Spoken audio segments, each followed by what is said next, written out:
जरा सोचिए, एक ऐसा इंसान जिसने अपनी पूरी जिंदगी में एक शब्द भी नहीं लिखा, फिर भी आज वेस्टर्न फिलॉसफी की मतलब पश्चिमी दर्शन की पूरी नींव उसी के विचारों पर टिकी है। ये है सुकरात का सबसे मशहूर और कह सकते हैं सबसे अजीब बयान। सुनने में बड़ा उल्टा लगता है ना, कि दुनिया का सबसे ज्ञानी इंसान वो है जिसे ये पता हो कि वो कुछ नहीं जानता। पर यकीन मानिए, उनके पूरे प्रभाव का, उनके पूरे असर का यही तो केंद्र था।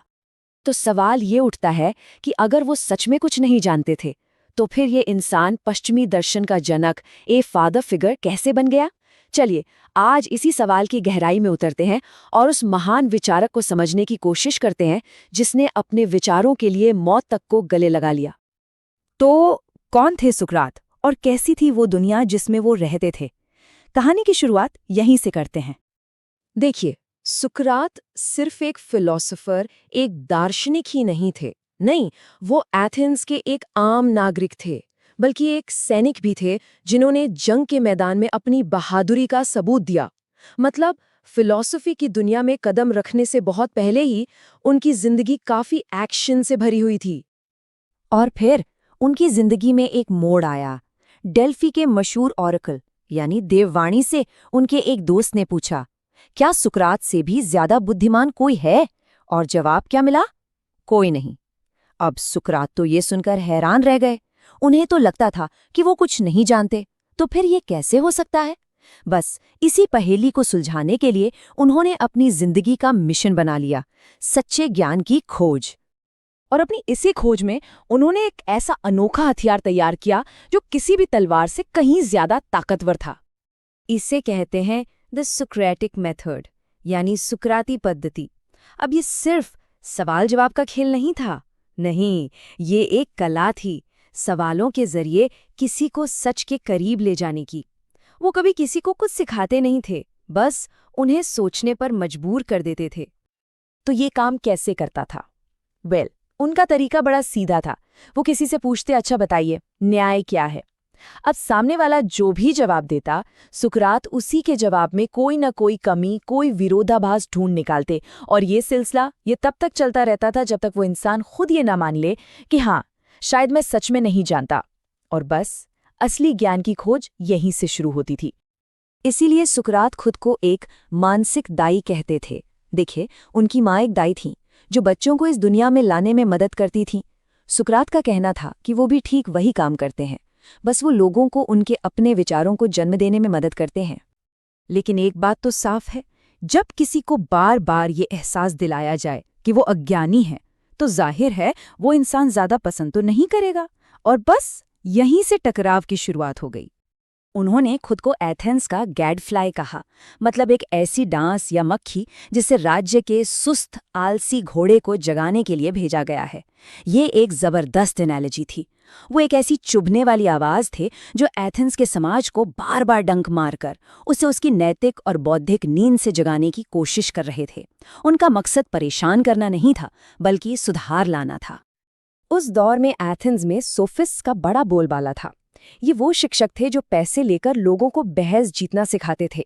उनके लिए सच क्या है इससे फर्क नहीं पड़ता था, फर्क इससे पड़ता था कि कौन अपनी बात बेहतर तरीके से साबित कर सकता है। दूसरी तरफ थे सुकरात, जिनके लिए ज्ञान कोई बिकाऊ चीज नहीं, बल्कि एक आध्यात्मिक खोज थी।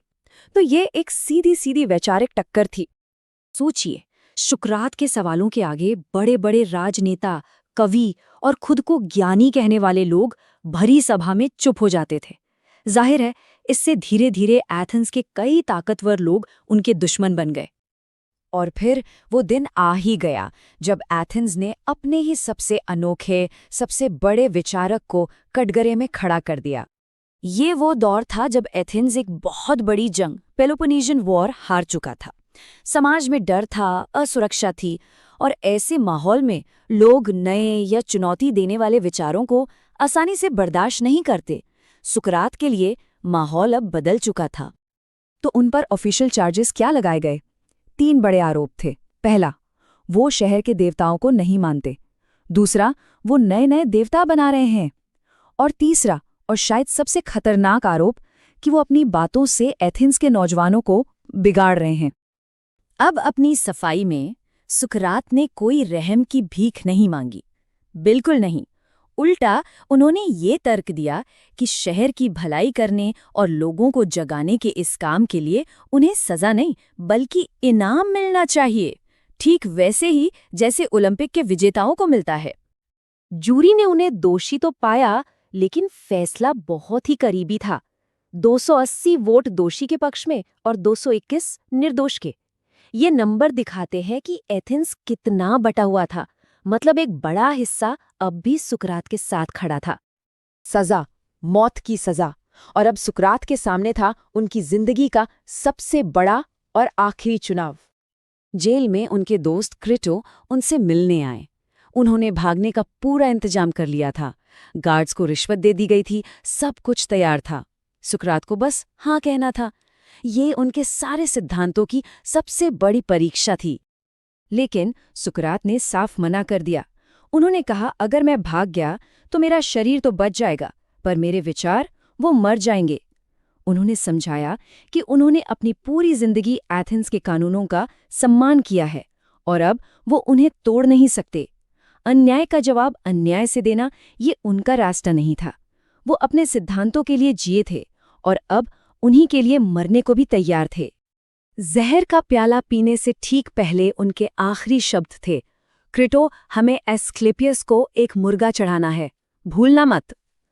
अब एस्क्लेपियस चिकित्सा के देवता थे और लोग बीमारी से ठीक होने पर उन्हें भेंट चढ़ाते थे।